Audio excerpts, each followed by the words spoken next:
Assalamualaikum warahmatullahi wabarakatuh. Jumpa lagi dengan saya Ade Fahrul di channel Ade Fahrul.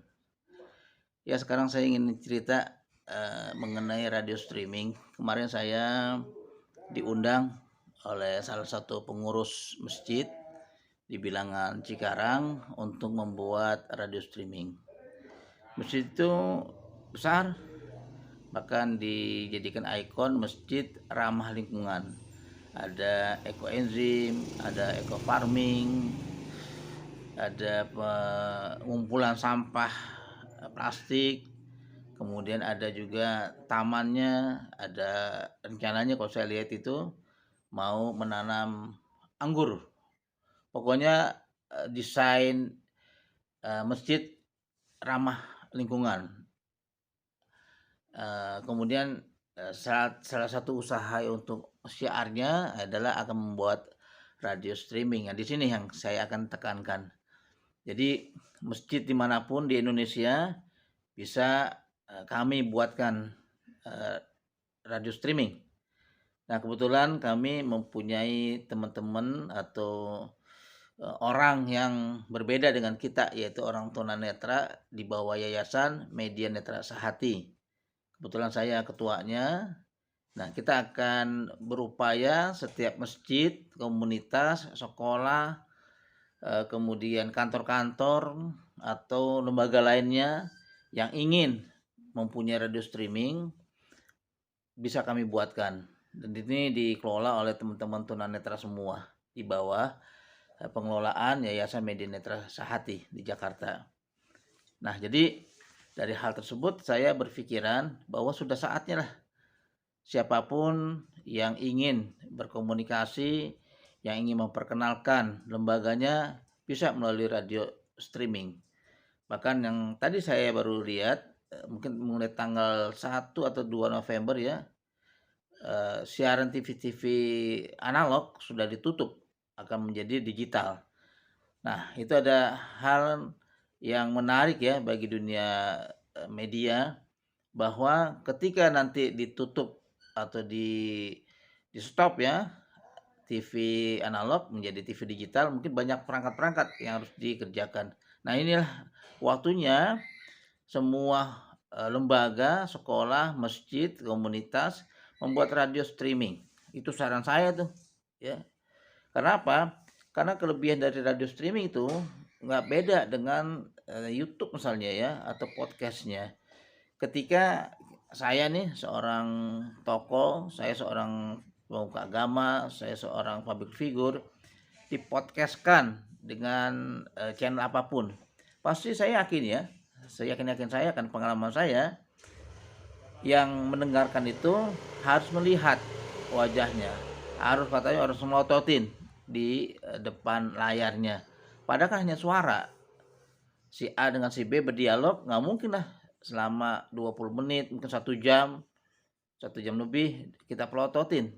Kita nggak bisa kegiatan apapun. Kita tidak bisa beraktivitas yang tidak memfokuskan diri kita dengan video tersebut.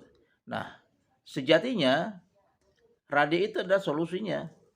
Ketika ada podcast disiarkan dengan radio, udah gitu kita memang loyal dengan channel tersebut, dengan radio tersebut, maka ketika kita mendengarkannya tidak perlu fokus, bisa sambil makan, sambil duduk, sambil nyetir, sambil berkebun, memasak, mengepel, menyiram bunga, nggak diperlukan kefokusan kita untuk melihat dialognya.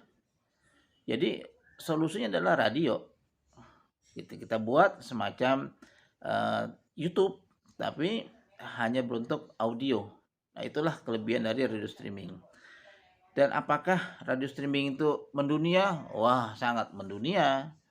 Hanya menggunakan jaringan internet seperti like YouTube ya. Kemudian kita bisa berdialog eh, dengan dengan tanya jawab gitu ya. Udah selesai itu. Jadi kalau kita lihat di radio udah mendunia sekarang radio streaming itu. Bahkan suaranya sudah uh, bukan sama ya dengan radio FM.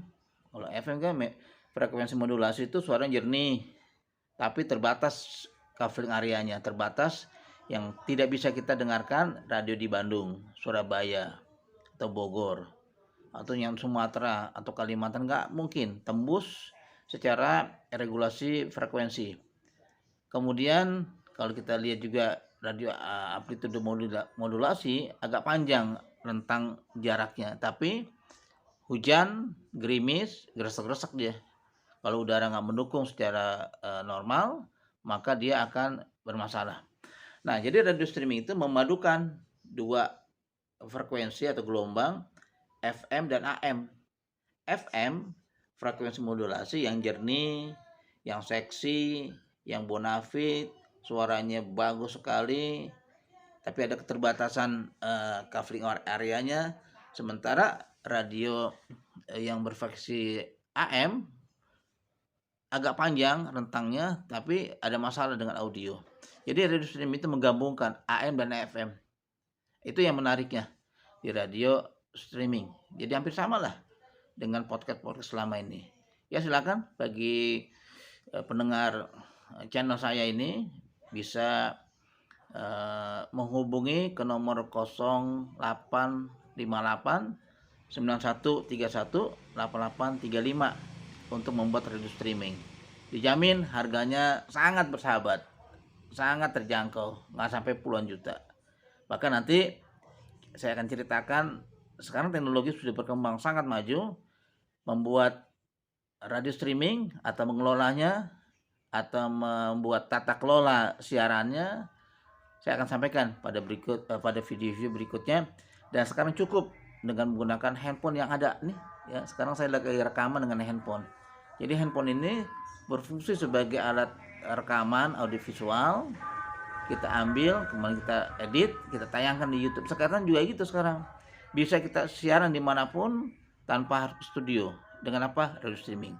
Ya ikutin video-video saya berikutnya bagaimana canggihnya handphone yang kita miliki sekarang ini, yang pasti setiap orang memiliki. Bisa kita lakukan podcast, kita bisa lakukan siaran dimanapun.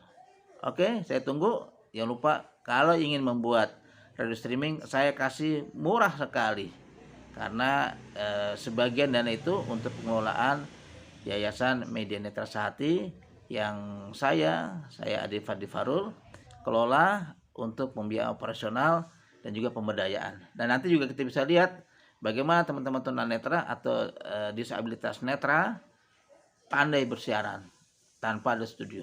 Terima kasih. Saya tunggu responnya. Jangan lupa beri komentarnya.